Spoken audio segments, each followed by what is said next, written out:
A turbocharger is nothing but a centrifugal compressor. The principle here is forced induction. It's the process of forcing compressed air into the intake for combustion. First, we will see the basic parts of a turbocharger. A turbocharger consists of a compressor housing, compressor wheel, turbine housing, connecting shaft, bearings, and oil seals.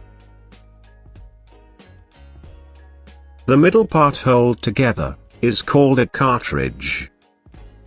The compressor wheel and the turbine wheel are connected with a shaft, so that turning the turbine wheel will turn the compressor wheel. A turbocharger is designed to rotate over 100,000 RPM. An oil feed line from the engine will lubricate the shaft and the bearings, providing less friction. Now, let's see how the turbocharger works with the engine.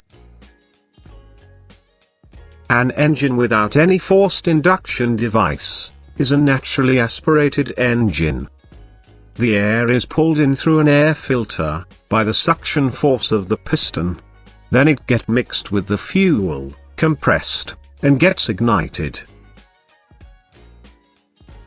With the turbocharger introduced, the exhaust gas from combustion turns the turbine wheel.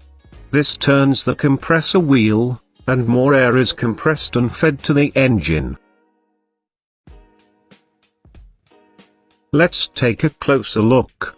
The exhaust gas from the engine will push the turbine wheel, and this turns the compressor wheel, forcing more air into the engine. According to gas laws, for a constant volume, increasing the air pressure will increase its temperature. So there will be a difference in temperature after charging.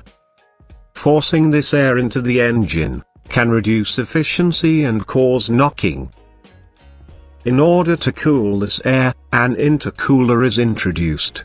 An intercooler is an air-to-air heat exchanger device, which helps to cool this air before it enters the engine. So introducing an intercooler into the system will increase the charge density by cooling the air, and provides volumetric efficiency. In conclusion, a turbocharger will provide more air to expand on combustion, and produces more power.